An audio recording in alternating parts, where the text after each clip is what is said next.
Bonjour à tous et bienvenue donc dans ce brief Forex et matières premières de ce vendredi 22 août. Aujourd'hui, dernier jour de la semaine.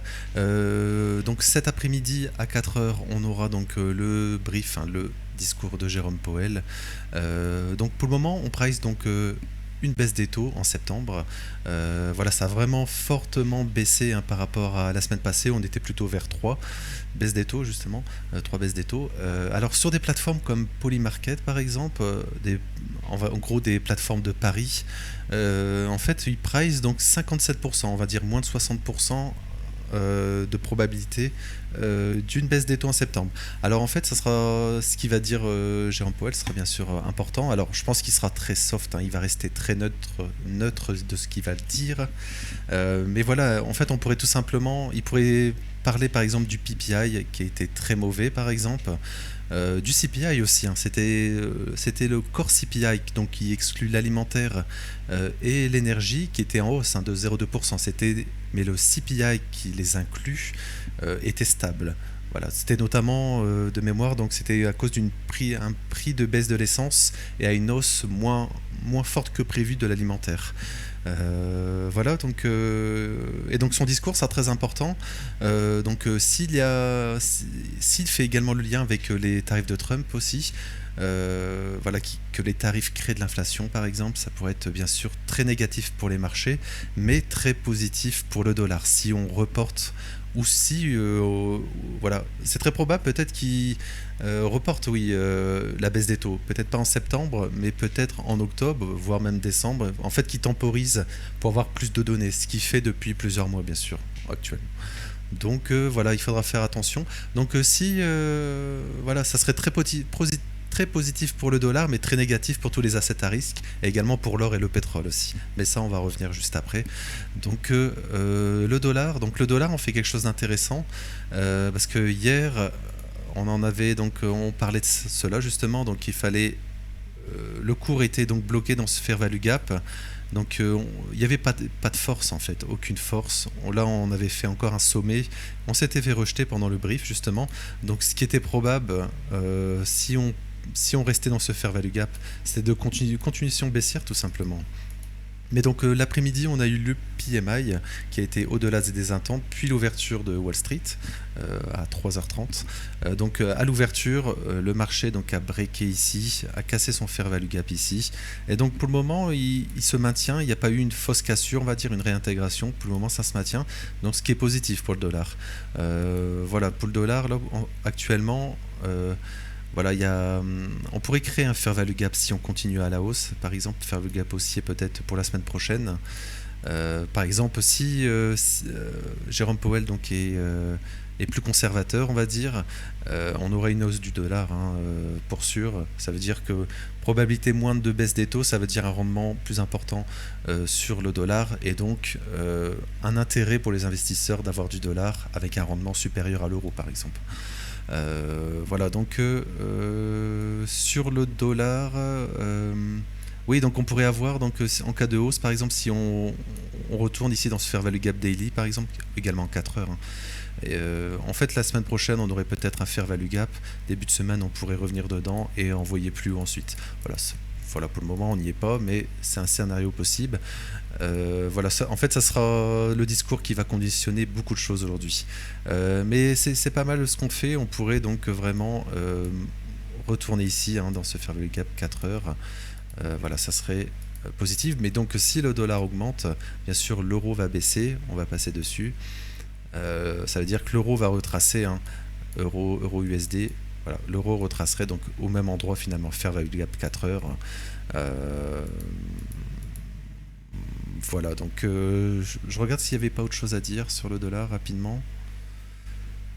Je ne pense pas. Alors je vais enchaîner, oui.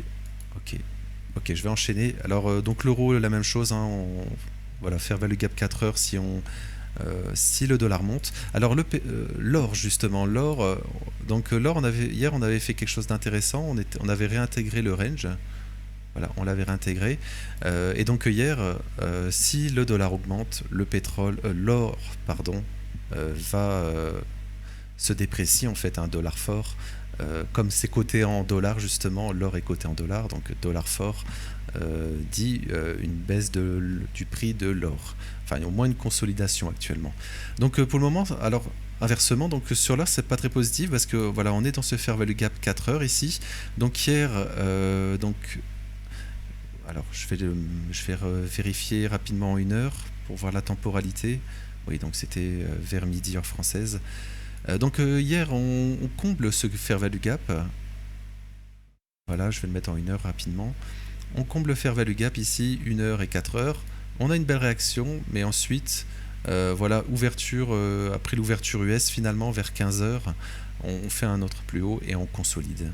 Voilà, on consolide. Et là on est sur. C'est jamais positif en fait qu'on n'a pas eu une belle réaction ici de continuation haussière. En fait, là, on retourne justement dans ce fair value gap 4 heures. Et donc là, voilà, si le dollar remonte fortement cet après-midi, donc voilà, l'or va consolider, hein, va continuer baissier. Et donc voilà, et peut-être potentiellement soit il y a une réaction qu'on fait une sorte de double bottom comme ça pour repartir plus haut, ou soit on casse, hein, tous ces niveaux et donc là on ira plus bas, hein. Parce que si on regarde sur l'or, on avait pris, hein, les sommets. Je vais passer peut-être en voilà, là c'est en mensuel, donc on avait pris, hein, en début de mois, je vais remettre ici, voilà, en daily plutôt, ce sera plus visible.